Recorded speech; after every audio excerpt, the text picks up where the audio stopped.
Taip, tai sveiki, gerbdami jūsų laiką ir savo laiką.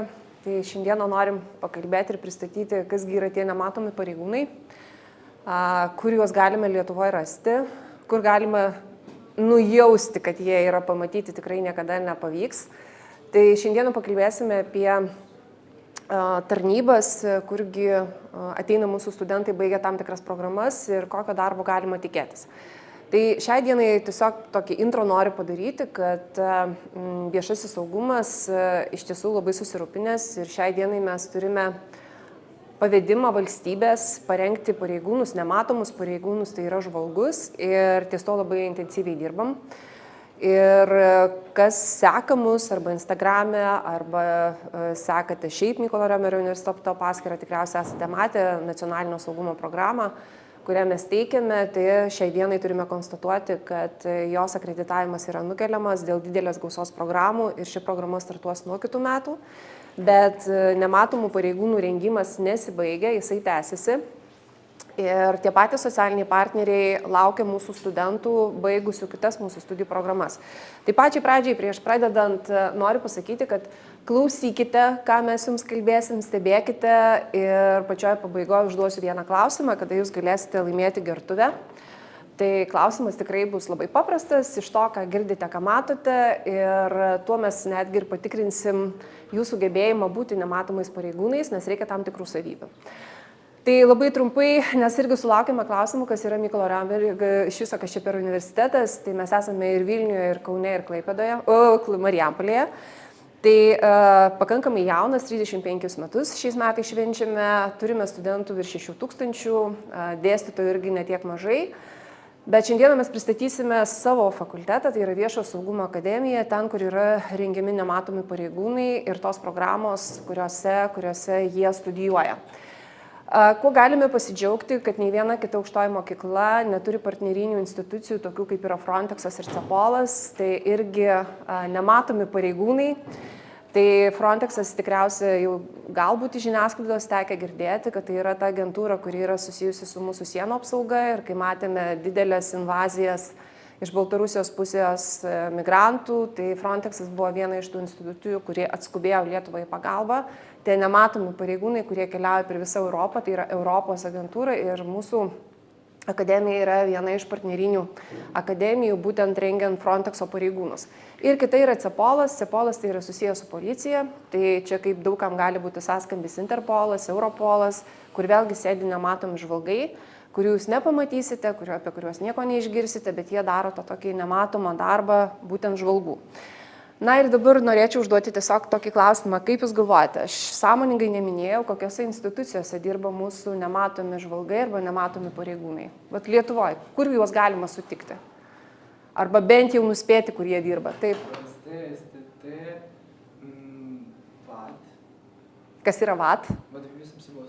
Nu, super, man atrodo, tu jau vien už tai, kad esi tiek apsiskaitęs ir žinantis bent jau 3 institucijos, kurios priima žvalgus. Ir iš tiesų, ką reikėtų pasakyti, kad praeitais metais, jau net nebe šiais metais, pirmą kartą Lietuvos istorijoje 2 slaptos žvalgybos, galima sakyti, tai VSD, tai yra Valstybės saugumo departamentas, kur iki tol buvo vadinamas juoduoju Pentagonu, jeigu kas esate Vilniečiai judant link Pilaitės ir aptverta tvora, tai mistika, nematoma, nežinoma, tai va ten yra VSD pastatas ir jie kartu su KAMO antrųjų operatyvinių tarnybų departamentu, kur yra itin slaptas departamentas, jie pasiprašė pas mus, mūsų akademijoje, parengti būtent programas skirtas rengti žvalgams, nematomiems pareigūnams.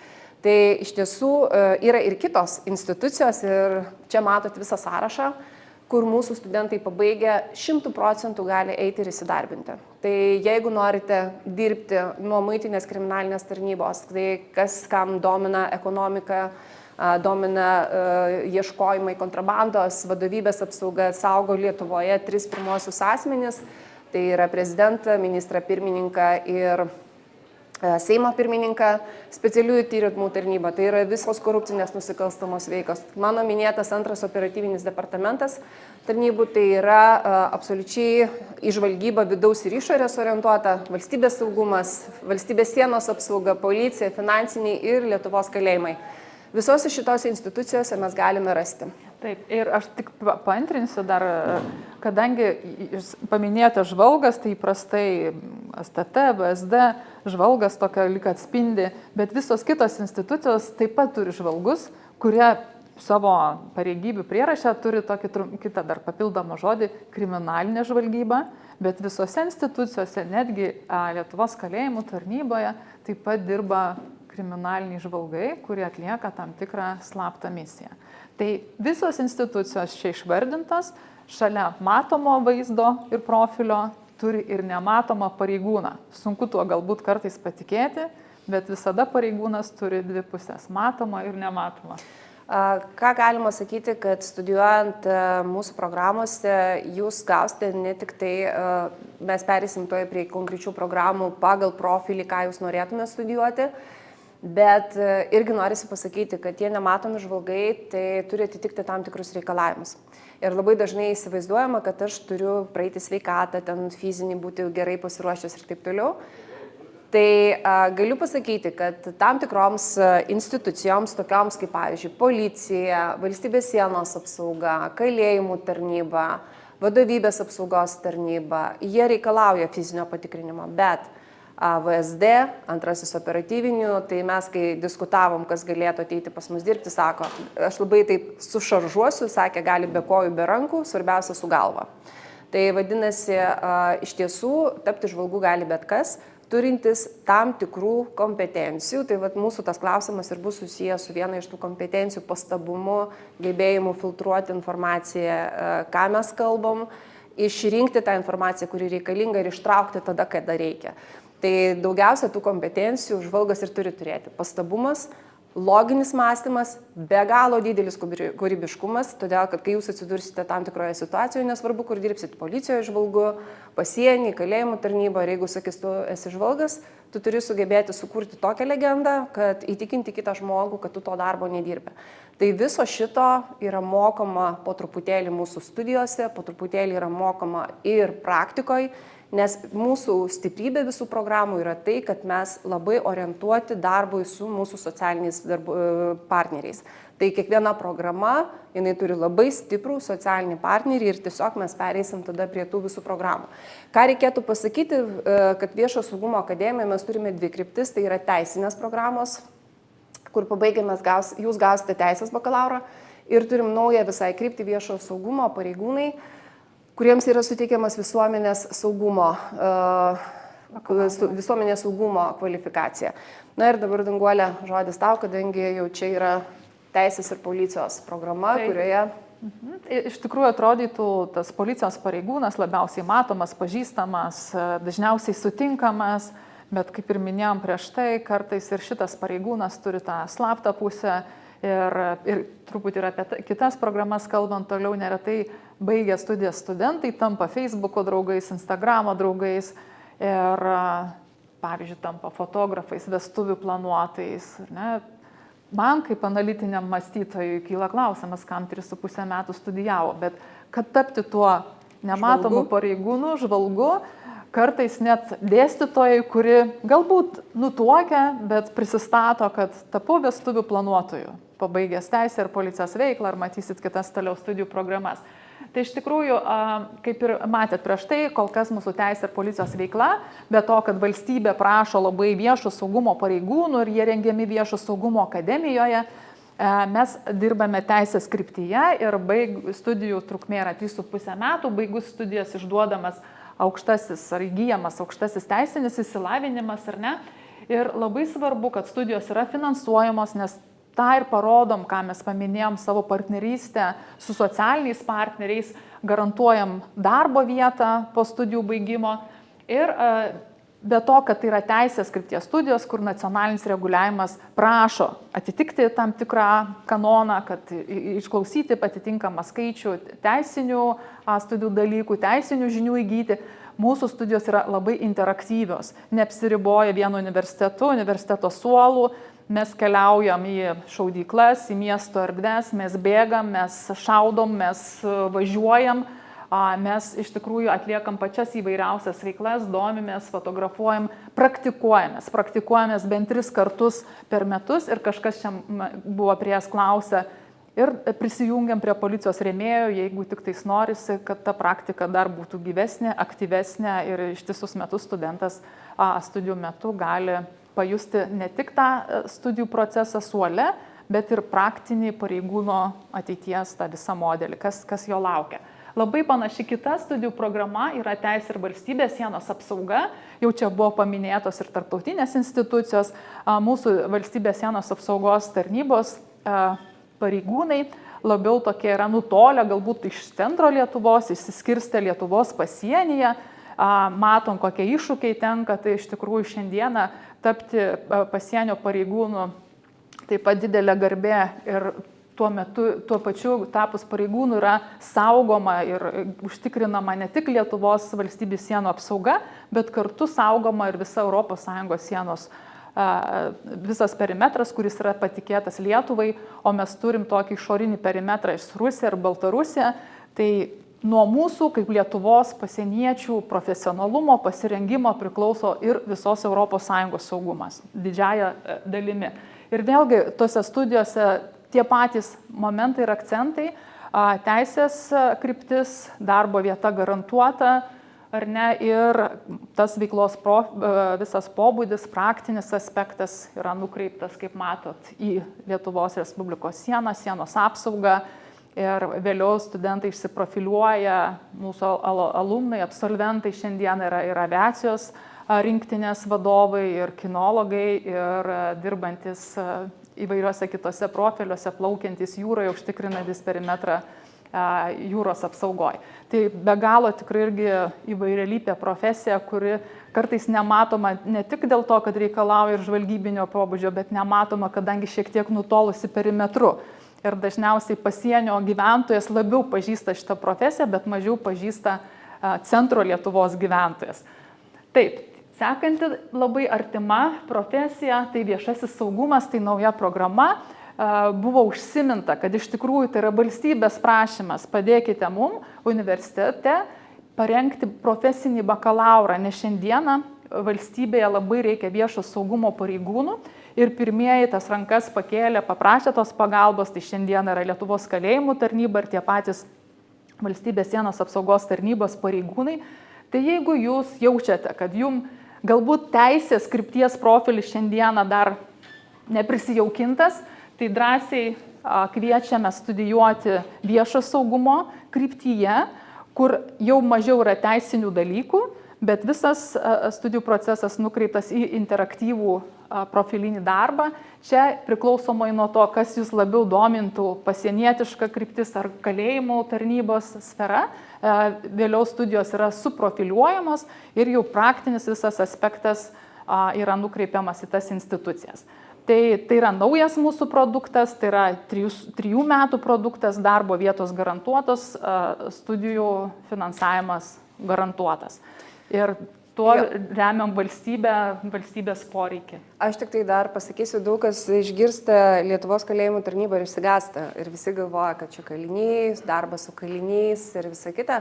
Taip, tai nėra lengvas darbas, bet jeigu mes kalbame apie nematomus pareigūnus, tai galiu tik tai paminėti tam tikrus skaičius, kad kriminalinė žvalgyba, kuri sukurta kalėjimų tarnybos visai nesenai, dirba tik tai apie 3 metus, tai palyginimui organizuoto nusikalstamumo bylų ištiria daug daugiau negu Kauno miesto organizuotų nusikaltimų skyrius. Tai galite įsivaizduoti, kad tuos žmonės, kurie yra nuteisti, kurie yra laisvės atėmimo vietose, jie nenustoja daryti nusikaltimų. Ir tam, kad išaiškinti visus tos nusikaltimus, tai dirba žvalgai. Pareigūnai atsisėda kartu su jais į kameras ir dirba ir renka tą informaciją arba atlieka tam tikrą agentūrinį darbą ir tyria. Tai iš tiesų, jeigu patinka profesijos adrenalino, jeigu patinka profesijos ten, kur reikalauja, kaip aš sakau, kūrybiškumo, greito mąstymo, tai yra tikrai tos programos, kur tu gali save rasti. Ir tikrai nereikia baimintis kalėjimų tarnybos, kad daug kas galvoja, tai ką aš ten toj zonai sėdėsiu ir dabar su tais nusikaltėliais. Tai tikrai ne, jau daug kas viskas yra pasikeitę, yra kas dirba su jais tą vadinamąjį apsaugos darbą, bet jeigu dirbti kriminalinės žvalgybos pareigūnų, to vadinamojo žvalgų arba agentų, tai irgi nereikėtų baimintis. Nereikėtų. 4 mėnesius praleidau kalėjimuose, jeigu įdomu, po to galėsi papasakot, ko teko ten susitikti ir pamatyti. Ja, tai visos tos programos, apie kurias mes kalbėjome, yra įgyvendinamos Kaune, kaip ir programa Teisė ir ikiteisminis procesas. Ir kalbant apie šitą programą, tai kurgi yra tie nematomi pareigūnai, tai jūs tai nei vieno ikiteisminio tyrimo pareigūno tikrai nepamatysite gatvėje. Tai yra žmonės, intelektualai, kurie dirba kabinetuose. Jie tyrė bylas ir kaip daug kas sako, nu tai ką ten sėdėti prie to stalo ir ką aš ten įdomus padarysiu, patikėkite. Pats įdomiausias yra darbas, kai tu tyri nusikaltimą, dėlioji dėlionę ir kai tu paskutinę dėlionę įdedi dalį ir tu supranti, kad tu laimėjai tą karą. Tai kiekviena byla tai yra žaidimas. Kaip tu sugebėsi tą padaryti. Tai mūsų studentai yra mokinami ir tam tikrų psichologinių gudrybių. Tai jeigu jums patinka psichologija ir neapsisprendžiate teisę, psichologiją ar kažkokios kūrybiniai dalykai, tai teisė ikiteisminis procesas yra viena iš tų programų, kaip ir kita bus dar viena programa, kurią norėsim pristatyti, kur kūrybiškumo be galo daug reikia. Nu, aš užduosiu jums klausimą. Tiesiog, arba pasidalinkit savo patirtimi, kaip jūs elgiatės, kai vakare norite su draugais išvažiuoti, bet, tėčiui, mamai kažkaip reikia pasakyti, kad, jūs nenakvosite, nebus jūsų tą visą naktį. Ką darot? Kaip elgiatės? Taip. Tiesiog paskambini ir pasakai, ar ne? Ir nesakai, kada grįši. Na, aš nežinau, kada tiksliai grįšiu. O jeigu jauti, kad atsakymas bus, kad neišleisiu?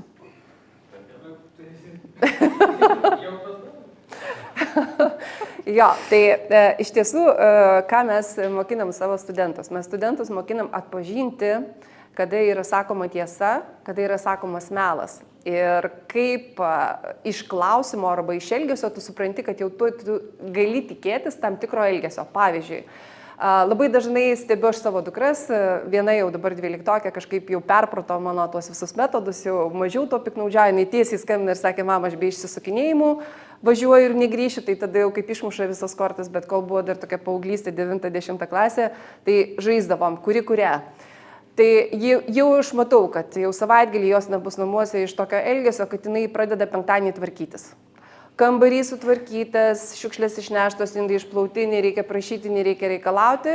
Jau žinau, kad jau tuoj, sukapsės klausimas, mama, manęs jau linksite, ne? Pažįstat save, pažįstamas elgesys, ar ne? Tai aš jau žinau iš elgesio, prognozuoju, kad tai bus. Lygiai taip pat tyrėjas, kai jisai tyrė bylą, jisai bendrauja su įtariamuoju, su liudytoju ir iš liudytojo įtariamojo elgesio tu iš karto gali suprasti, meluoja, nemeluoja, ko jisai gali tikėtis. Ypatingai su nuteistaisiais kalinimo institucijoje, jeigu tu ateini ir jisai geros nuotaikos ir sako, kaip faina ir visą kitą, pasiruoši 6 valandom, išeisi su tuščiu protokolu. Todėl, kad jam gera nuotaika, jam yra tiesiog noras pakalbėti, jis niekada tau nepasakys teisingo atsakymą. Ir štai čia turi tyrėjas gebėti perversti viską taip, užduoti taip klausimus, kad jisai nebebūtų vedlys toje apklausoje. Arba, pavyzdžiui, jeigu man reikia žinoti, kad vyras, pavyzdžiui, sako, važiuoja iš ten pasportuoti, žinau, ne velnio jisai nesportuoja. O jisai ten su draugais išvažiavęs kokio biliardo žais. Jeigu aš jam užduosiu klausimą, kur tu buvai, aš gausiu atsakymą, buvau sporto salėje. Bet jeigu aš žinau, su kuo jisai žaidė biliardą ir sakau, žiūrėk, kaip ten tas Tomas, kaip jam sekasi ir visą kitą, sakai, žinok, puikiai, sakysiu, o tai kada matei? Ir tai kada, jeigu aš žinau, kad pakankamai senai, tai tas vadinamas klausimų gaudyklė mūsų studentai irgi puikiai valdo. Lygiai taip pat, pakelkite rankas, jeigu dabar įsivaizduokim irgi situaciją, aš jums duočiau 200 eurų, kiekvienam. Ir jums staigiai per pusvalandį reikia namuose tuos 200 eurų kažkur paslėpti. Ar ne? Va dabar staigiai pagalvokit, kur paslėptumėt. Aš neprašysiu atsakyti, kur jūs paslėptumėt, ar ne, bet įvardinsiu tas vietas, kur beveik esu 100% tikra, kad kažkas tai ten paslėps. Kadangi esate jauni, čia vėlgi tas psichologinis dalykas. Jaunimas niekada neslėpia kaip babytės. Į šaldymo kamerą nekiša, į tualeto bakelį nededa, į drabužių ten nekiša ir visa kita. Jaunimui visi daiktai, kurie yra jo, turi būti prie jo, nes turtas yra ne jų, tai yra tėvų.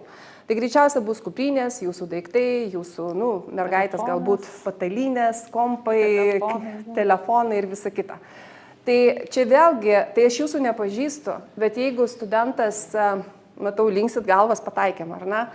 Tai jeigu studentas bent pusvalandį pasėdi vienas su kitu, susižino, kas patinka, hobiai kokie yra, tai tikimybė atspėti, kur bus paslėpti pinigai, daiktai yra labai paprasta. Nes ir jūs, pavyzdžiui, tikrai žinot, kur tėčiai laiko raktus arba pinigus mamos, ar ne, be problemų. Tai irgi tai yra jūsų patirtis, kas ten paima ir padaro. Tai va tie nematomi pareigūnai iš tikrųjų ir dirba tokiu pačiu principu. Tai va ikiteisminis procesas tai yra tie pareigūnai, kurie narplioja visas bylas. Ir kodėl aš parašiau, kad prognozuojamas atlyginimas yra nuo 1100 iki 1004, vien dėl to, kur tu eisi dirbti, nes tu pabaigę šitą programą, tai nėra statutinė programa, tu gali eiti ir advokato padėjėjų startuoti, nes advokato padėjėjai reikalinga dar baigti magistrą, tu gali eiti dirbti prokuroro padėjėjai, tu gali vykdyti individualią veiklą, tu gali eiti į teisėsaugos institucijas. Kitaip tariant, tai yra itin platus profilis visų teisinių gildijų, todėl aš ir parašiau, kad tai yra teisinių gildijų. Kitas dalykas, kad itin daug mes turime partnerių ir šiai dienai vienas iš stipriausių mūsų šitos programos partnerių tai yra prokuratūra. Tai didelė tikimybė pabaigus galima įsidarbinti prokuratūrai, nuo prokuratūros profilis itin platus, nuo organizuotų nusikaltimų iki smurto artimoje aplinkoje ir panašiai. Tai čia yra nuotraukos iš mano studentų užsiėmimų, tai ką jie daro? Viską, mes simuliacijas darom, jie simuliuojasi, jie mokinasi dirbti, jie darosi įvykio vietas, jie apžiūri, jie vieni kitus apklausinėja, jie darosi kratas, turi daug užduočių be galo. Ir kita programa labai panaši, tai yra specializacija, yra Vilniuje, programa Teisė ir kriminalistika, labai analogiška ikiteisminio proceso, bet aš tiesiog įjungsiu nuotraukas ir jūs iš karto rasite skirtumą. Tai mes ją vadinam purvina programa. Jeigu kitose programuose studentai daugiau mokinasi teisinėse programuose skaityti kodeksus, vartyti juos, išmanyti tas žinias, tai šitoje programoje mes tepliojamės rankas. Faktiškai studentai pas mus niekada neateina su baltais drabužiais, šviesiais drabužiais, nes nežino, kokie išeis po paskaitų. Tai jeigu norisi tokių interaktyvių seminarais, praktikom, pratybom pagrįstų dalykų, tai tikrai galima drąsiai pasirinkti būtent šitą programą. Truputėlį dėl konkursinio balo, nes aš žinau, kad daug kas klausia ir ypatingai svarbi informacija 12-okams. Tai rytoj bus nustatytas minimalus konkursinio balo lygmuo. Šnabžda koridoriuose, kad tai bus labai nedidelis balas, 2,47 ar 2,43. Tai tikrai nereikia jaudintis dėl egzaminų išlaikymo ir visa kita. Visą laiką galima ateiti į studijas, aš tik tai noriu pasakyti vieną dalyką.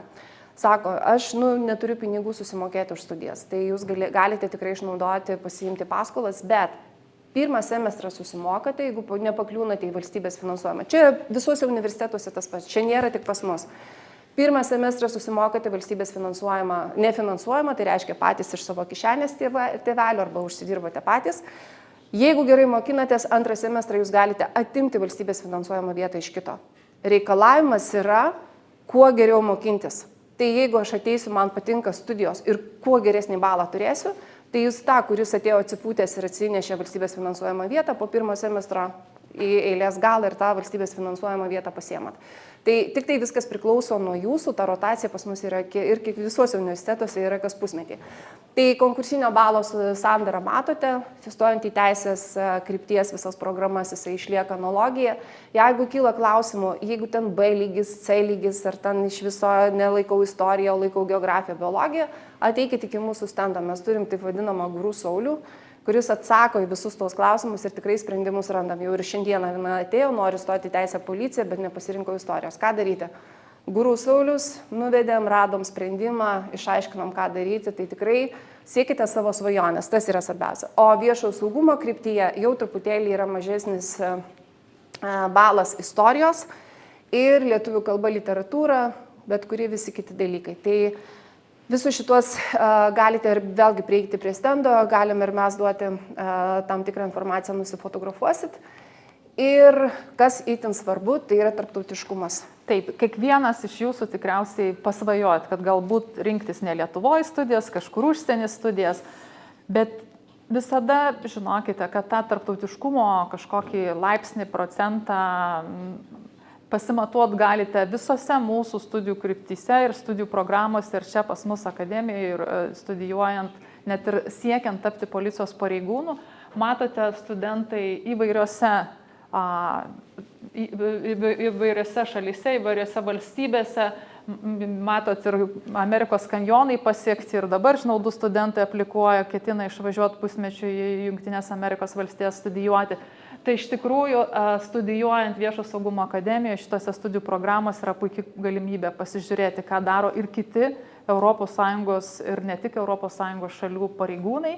Labai mes draugaujam ir bendradarbiaujam su Vokietija, su Čekija, su Lenkija. Natūralu, mūsų ten studijų profiliai yra labai panašus, dėl to tos institucijos ir sakykime, tos šalis yra artimiausios. Bet ir pavienės kitos šalis, kurios ruošia būsimus pareigūnus, ikiteisminio tyrimo pareigūnus, turi kriminalistikos programas, mielai priima studentus, mielai pas mus atvyksta ir galite net visus metus su trupučiu studijuoti užsienyje, nes išvykti studentas Erasmus išvykoms gali 2 semestrus, plus gali rinktis ir praktiką. Jeigu nesinori viso semestro, dabar yra tokios blended intensive programos, trumposios programos, kur po savaitę studentai po kelis kartus išvyksta ir pasižiūri, o kaip ten yra kitur. Ir grįžę labai apsidžiaugia, sako, mes labai fainai gyvenam, visko turim, laimingi, kad čia gyvenam Lietuvoje. Taip, mūsų, jeigu turėsite klausimų, tai aš oranžiniu pažymėjau, kur galima rasti Riomerio stendą, tikrai drąsiai prieikit, stovim mes abi ir stovim mūsų studentų gausa, tai tikrai galima rasti labai daug. O dabar klausimas, kurį žadėjau. Tas jūsų budrumui patikrinti. Čia tam, kad baigti laiku. Matėte vieną nuotrauką. Tai dabar klausimas, kuris pirmas ranką pakelsite ir teisingą atsakymą išgirsime, tam atiduosim gertuvę. Įvardinkit, kuri yra snieguolė, kuri danguolė. Šaunuolis. Taip, tai čia link to, kad iš tiesų budrumas, akylumas, stebėjimas yra labai svarbu. Jeigu neturite laiko šiandieną, tai galite nusiskanavę QR kodą užsiregistruoti konsultacijai mūsų nuotoliu, nebūtinai šiandien, arba nusifotografuoti. Jeigu norite šiandien dar daugiau prizų, tai tiesiog sekite mus Instagrame, mes ir šiandien ir rytoj dalinsime tikrai nemažai prizų.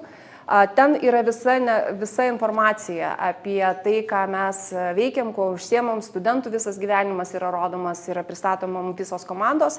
Ir kaip sakoma, jeigu turite klausimų, tai mes tiesiog mielai atsakysime prie mūsų stendo arba dabar išėję į koridorių. Tai ačiū už tą jūsų dėmesį ir kaip sakoma, iki susimatymo.